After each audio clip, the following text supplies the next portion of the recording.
ओम शांति।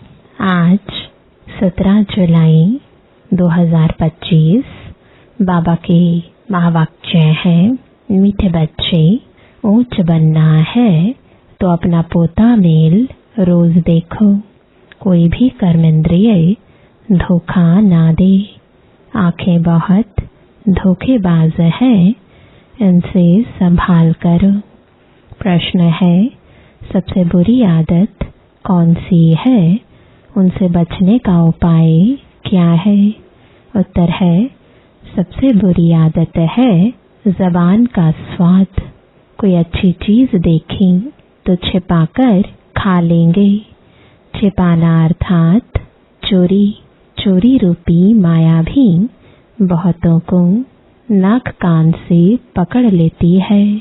इससे बचने का साधन, जब भी कहाँ बुद्धि जाए तो खुद ही खुद को सजा दो। बुरी आदतों को निकालने के लिए अपने आप को खूब फटकार लगाओ। ओम शांति। आत्म अभिमानी होकर बैठे हो। हर एक बात अपने आप से पूछनी होती है। हम आत्म अभिमानी हो बैठे हैं और बाप को याद कर रहे हैं।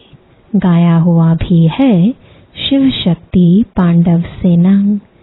यह शिव बाबा की सेना बैठी है ना। उस जिस्मानी सेना में सिर्फ जवान होते हैं, बूढ़े व बच्चे आदि नहीं। इस सेना में तुम बूढ़े, बच्चे, जवान आदि सब बैठे हैं। यह है माया पर जीत पाने के लिए सेना। हर एक को माया पर जीत पाकर बाप से बेहद का वर्षा लेना है। बच्चे जानते हैं माया बड़ी प्रबल है। कर्मेंद्रियां ही सबसे जास्ती धोखा देती है। चार्ट में यह भी लिखो कि आज कौन सी कर्मेंद्रिय ने धोखा दिया। आज फलानी को देखा तो दिल हुई इनको हाथ लगाएं, यह करें। आंखें बहुत नुकसान करती हैं। हर एक कर्मेंद्रिय देखो कौन सी कर्मेंद्रिय बहुत नुकसान करती है। सूरदास का भी इस पर मिसाल देते हैं। अपनी जांच रखनी चाहिए। आंखें बहुत धोखा देने वाली हैं। अच्छे अच्छे बच्चों को भी माया धोखा दे देती है। भल सर्विस अच्छी करते हैं, परंतु आंखें धोखा देती हैं। इस पर बड़ी जांच रखनी होती है, क्योंकि दुश्मन है ना, हमारे पद को भ्रष्ट कर देती है। जो सेंसिबल बच्चे हैं, उन्हों को अच्छी रीति नोट करना चाहिए।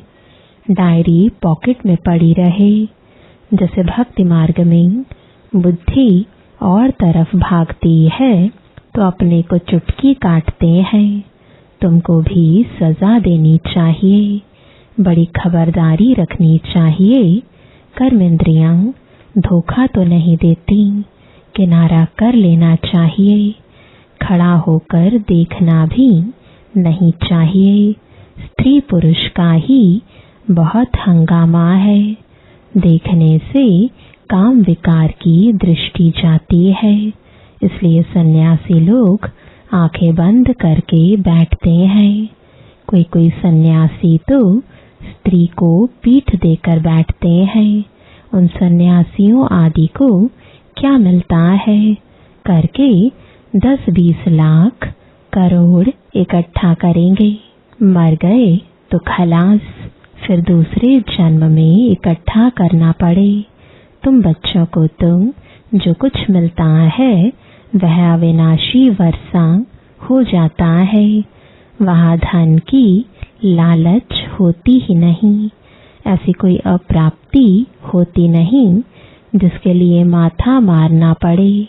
कलयुग अंत और सतयुग आदि में रात दिन का फर्क है। वहाँ तो अपार सुख होता है, यहाँ कुछ भी नहीं। बाबा हमेशा कहते हैं, संगम अक्षर के साथ पुरुषोत्तम अक्षर जरूर लिखो। साफ साफ अक्षर बोलने चाहिए, समझाने में सहज होता है। मनुष्य से देवता किए करत ना लागिवार, तो जरूर संगम पर ही आएगा ना देवता बनाने। नरकवासी को स्वर्गवासी बनाने। मनुष्य तो घोर अंधियारे में है, स्वर्ग क्या होता है पता ही नहीं, और धर्म वाले तो स्वर्ग को देख भी नहीं सकते। इसलिए बाबा कहते हैं तुम्हारा धर्म बहुत सुख देने वाला है। उनको कहते ही हैं हेवन, परंतु यह थोड़े ही समझते हैं कि हम भी हेवन में जा सकते हैं। किसको भी पता नहीं है। भारतवासी यह भूल गए हैं, हेवन को लाखों वर्ष कह देते हैं।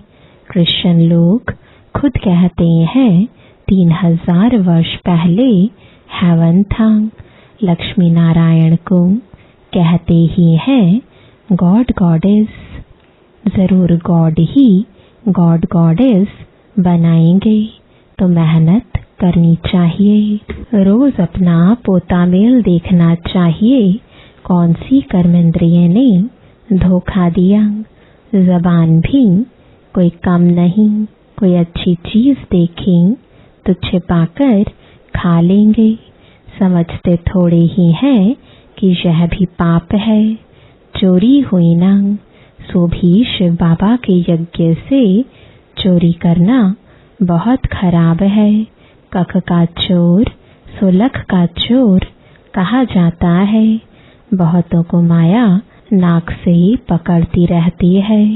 यह सब बुरी आदतें निकालनी है, अपने पर फटकार डालनी चाहिए। जब तक बुरी आदतें हैं तब तक ऊंच पद पा नहीं सकेंगे। स्वर्ग में जाना तो बड़ी बात नहीं है, परंतु कहाँ राजा रानी कहाँ प्रजा। तो बाप कहते हैं कर्म इंद्रियों की बड़ी जांच करनी चाहिए। कौन सी कर्म इंद्रिय धोखा देती है, पोता मेल निकालना चाहिए। व्यापार है ना, बाप समझाते हैं मेरे से व्यापार करना है। ऊंच पद पाना है तो श्रीमत पर चलो। बाप डायरेक्शन देंगे, उसमें भी माया विघ्न डालेगी, करने नहीं देगी। बाप कहते हैं यह भूलो मत, गफलत करने से फिर बहुत पछताएंगे। कभी ऊंच पद नहीं पाएंगे। अभी तो खुशी से कहते हैं हम नर से नारायण बनेंगे, परंतु अपने से पूछते रहो कहाँ कर्मेंद्रियां धोखा तो नहीं देती हैं। अपनी उन्नति करनी है तो बाप जो डायरेक्शन देते हैं उसे अमल में लाओ। सारे दिन का पोता मेल देखो। भूले तो बहुत होती रहती हैं, आंखें बड़ा धोखा देती हैं। तरस पड़ेगा इनको खिलाऊं, सौगात दूं। अपना बहुत टाइम वेस्ट कर लेते हैं। माला का दाना बनने में बड़ी मेहनत है। 8 रत्न है मुख्य, 9 रत्न कहते हैं। एक तो बाबा, बाकी है 8। बाबा की निशानी तो चाहिए ना बीच में। कोई ग्रहचारी आदि आती है तो 9 रत्न की अंगूठी आदि पहनाते हैं। इतने ढेर पुरुषार्थ करने वालों से 8 निकलते हैं। पास विद ऑनर्स। 8 रत्नों की बहुत महिमा है। देह अभिमान में आने से कर्म इंद्रियां बहुत धोखा देती है। भक्ति में भी चिंता रहती है ना। सिर पर पाप बहुत है, दान पुण्य करें तो पाप मिट जाए। सतयुग में कोई चिंता की बात नहीं, क्योंकि वहाँ रावण राज्य ही नहीं, वहाँ भी ऐसी बातें हों तो फिर नर्क और स्वर्ग में कुछ फर्क ही ना रहे। तुमको इतना ऊंच पद पाने के लिए भगवान बैठ पढ़ाते हैं।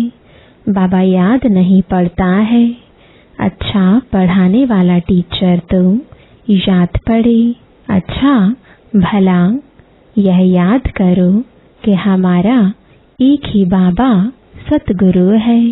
मनुष्यों ने आसुरी मत पर बाप का कितना तिरस्कार किया है। बाप अब सब पर उपकार करते हैं। तुम बच्चों को भी उपकार करना चाहिए। किसी पर भी अपकार नहीं, कुदृष्टि भी नहीं, अपना ही नुकसान करते हैं। वह वाइब्रेशन फिर दूसरों पर भी असर करता है। बाप कहते हैं बहुत बड़ी मंजिल है। रोज अपना पोता मेल देखो, कोई विकर्म तो नहीं बनाया। यह है ही विकर्मी दुनिया। विकर्मी संवत, विकर्माजीत देवताओं के संवत का कोई को पता नहीं। बाप समझाते हैं विकर्माजीत संवत को 5000 वर्ष हुए, फिर बाद में विकर्म संवत शुरू होता है। राजाएं भी विकर्म ही करते रहते हैं। तब बाप कहते हैं कर्म अकर्म विकर्म की गति मैं तुमको समझाता हूँ। रावण राज्य में तुम्हारे कर्म विकर्म बन जाते हैं। सतयुग में कर्म अकर्म होते हैं। विकर्म बनता नहीं, वहाँ विकार का नाम ही नहीं। यह ज्ञान का तीसरा नेत्र अभी तुमको मिला है। अभी तुम बच्चे बाप के द्वारा त्रिनेत्री त्रिकालदर्शी बने हो। मनुष्य कोई बना ना सके, तुमको बनाने वाला है बाप। पहले जब आस्तिक हो तब त्रिनेत्री त्रिकालदर्शी बने। सारा ड्रामा का राज बुद्धि में है। मूल वतन, सूक्ष्म वतन, 84 जन्मों का चक्र सब बुद्धि में है। फिर पीछे और धर्म आते हैं, वृद्धि को पाते रहते हैं। उन धर्म स्थापकों को गुरु नहीं कहेंगे। सर्व की सद्गति करने वाला सतगुरु एक ही है। बाकी वह कोई सद्गति करने थोड़े ही आते हैं। वह धर्म स्थापक है। क्राइस्ट को याद करने से सद्गति थोड़े ही होगी, विकर्म विनाश थोड़े ही होंगे, कुछ भी नहीं। उन सबको भक्ति की लाइन में कहा जाएगा। ज्ञान की लाइन में सिर्फ तुम हो। तुम पंडे हो। सबको शांति धाम सुख धाम का रास्ता बताते हो। बाप भी लिबरेटर गाइड है। उस बाप को याद करने से ही विकर्म विनाश होंगे। अभी तुम बच्चे अपने विकर्म विनाश करने का पुरुषार्थ कर रहे हो, तो तुम्हें ध्यान रखना है कि एक तरफ पुरुषार्थ, दूसरे तरफ विकर्म न होता रहे। पुरुषार्थ के साथ साथ विकर्म भी किया तो 100 गुणा हो जाएगा। जितना हो सके उतना विकर्म ना करो, नहीं तो एडिशन भी होगी, नाम भी बदनाम करेंगे। जबकि जानते हो भगवान हमको पढ़ाते हैं, तो फिर कोई विकर्म नहीं करना चाहिए। छोटी चोरी या बड़ी चोरी पाप तो हो जाता है ना। यह आंखें बड़ा धोखा देती हैं। बाप बच्चों की चलन से समझ जाते हैं। कभी ख्याल में भी न आए कि यह हमारी स्त्री है। हम ब्रह्मा कुमार कुमारी हैं, शिव बाबा के पोत्रे हैं। हमने बाबा से प्रतिज्ञा की है, राखी बांधी है, फिर आंखें क्यों धोखा देते हैं? याद के बल से कोई भी कर्मेंद्रियों के धोखे से छूट सकते हो। बड़ी मेहनत चाहिए। बाप के डायरेक्शन पर अमल कर चार्ट लिखो। स्त्री पुरुष भी आपस में यही बातें करो। हम तो बाबा से पूरा वर्षा लेंगे, टीचर से पूरा पढ़ेंगे। ऐसा टीचर कभी मिल ना सके जो बेहद की नॉलेज दे। लक्ष्मी नारायण ही नहीं जानते तो उनके पिछाड़ी आने वाले कैसे जान सकते हैं? बाप कहते हैं यह सृष्टि के आदि मध्य अंत का ज्ञान सिर्फ तुम जानते हो संगम पर। बाबा बहुत समझाते हैं, यह करो, ऐसे करो, फिर यहाँ से उठे तो खलास। यह नहीं समझते कि शिव बाबा हमको कहते हैं। हमेशा समझो शिव बाबा कहते हैं इनका फोटो भी नहीं रखो। यह रथ तो लोन लिया है, यह भी पुरुषार्थी है। यह भी कहते हैं मैं बाबा से वर्षा ले रहा हूँ। तुम्हारे सदृश्य यह भी स्टूडेंट लाइफ में है। आगे चल तुम्हारी महिमा होगी। अभी तो तुम पूज्य देवता बनने के लिए पढ़ते हो, फिर सतयुग में तुम देवता बनेंगे। यह सब बातें सिवाय बाप के कोई समझा ना सके। तकदीर में नहीं है तो संशय उठता है, शिव बाबा कैसे आकर पढ़ाएंगे? मैं नहीं मानता। मानते नहीं तो फिर शिव बाबा को याद भी कैसे करेंगे? वे कर्म विनाश हो नहीं सकेंगे। यह सारी नंबरवार राजधानी स्थापन हो रही है। दास दासियां भी तो चाहिए ना। राजाओं को दासियां भी दहेज में मिलती हैं। यहाँ ही इतनी दासियां रखते हैं तो सतयुग में कितनी होंगी? ऐसा थोड़े ही ढीला पुरुषार्थ करना चाहिए जो दास दासी जाकर बने। बाबा से पूछ सकते हो, बाबा अभी मर जाए तो क्या पद मिलेगा? बाबा झट बता देंगे, अपना पोता मेल आप ही देखो। अंत में नंबरवार कर्मातीत अवस्था हो जानी है। यह है सच्ची कमाई। उस कमाई में रात दिन कितना बिजी रहते हैं। सट्टे वाले जो होते हैं वह एक हाथ से खाना खाते हैं, दूसरे हाथ से फोन पर कारोबार चलाते रहते हैं। अब बताओ ऐसे आदमी ज्ञान में चल सकेंगे? कहते हैं हमको फुर्सत कहाँ। अरे सच्ची राजाई मिलती है। बाप को सिर्फ याद करो तो वे कर्म विनाश होंगे। अष्ट देवता आदि को भी याद करते हैं ना। उनकी याद से तो कुछ भी मिलता नहीं। बाबा बार बार हर एक बात पर समझाते रहते हैं। जो फिर ऐसे कोई ना कहे कि फलानी बात पर तो समझाया नहीं। तुम बच्चों को पैगाम भी सबको देना है। एरोप्लेन से भी पर्चे गिराने लिए कोशिश करनी चाहिए। उसमें लिखो शिव बाबा ऐसे कहते हैं। ब्रह्मा भी शिव बाबा का बच्चा है। प्रजापिता है तो वह भी बाप, यह भी बाप। शिव बाबा कहने से भी बहुत बच्चों को प्रेम के आंसू आ जाते हैं। कभी देखा भी नहीं है। लिखते हैं बाबा कब आकर आपसे मिलेंगे? बाबा बंधन से छुड़ाओ। बहुतों को बाबा का फिर प्रिंस का भी साक्षात्कार होता है। आगे चल बहुतों को साक्षात्कार होंगे, फिर भी पुरुषार्थ तो करना पड़े। मनुष्य को मरने समय भी कहते हैं भगवान को याद करो। तुम भी देखेंगे पिछाड़ी में खूब पुरुषार्थ करेंगे, याद करने लगेंगे।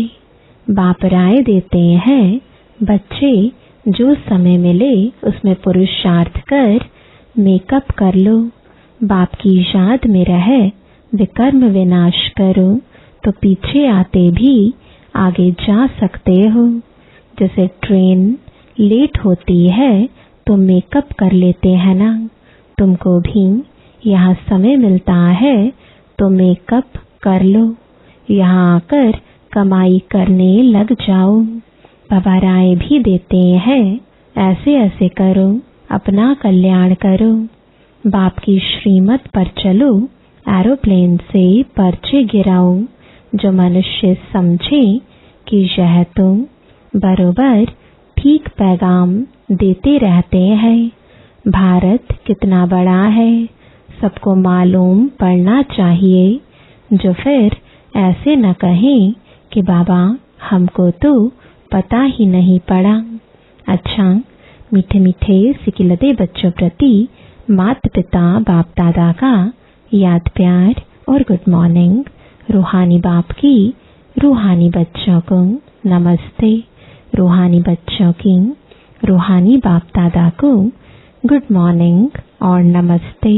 धारणा के लिए मुख्य सार है, पहला, सेंसिबल बन अपनी जांच करनी है कि आंखें धोखा तो नहीं देती हैं। कोई भी कर्म इंद्रिय के वश हो उल्टा कर्म नहीं करना है। याद के बल से कर्मेंद्रियों के धोखे से छूटना है। दूसरा, इस सच्ची कमाई के लिए समय निकालना है। पीछे आते भी पुरुषार्थ से मेकअप कर लेना है। यह विकर्म विनाश करने का समय है, इसलिए कोई भी विकर्म नहीं करना है। वरदान है, बालक सो मालिक के पाठ द्वारा निरहंकारी और निराकारी भव। बालक बनना अर्थात हद के जीवन का परिवर्तन होना।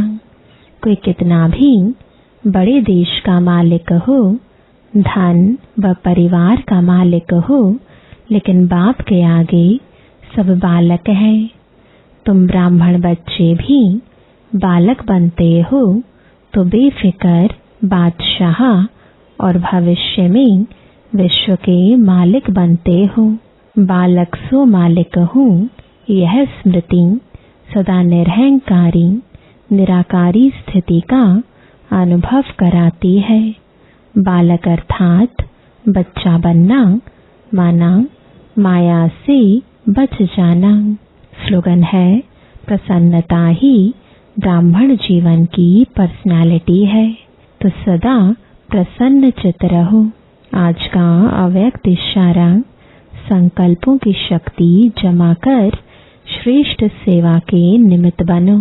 जो कार्य आज के अनेक पदमपति नहीं कर सकते हैं, वह आपका एक संकल्प आत्मा को पद्मा पदमपति बना सकता है। इसलिए श्रेष्ठ संकल्प की शक्ति जमा करो। श्रेष्ठ संकल्प की शक्ति को ऐसा स्वच्छ बनाओ जो जरा भी व्यर्थ की अस्वच्छता भी ना हो, तब यह शक्ति कमाल के कार्य करेगी। ओम शांति।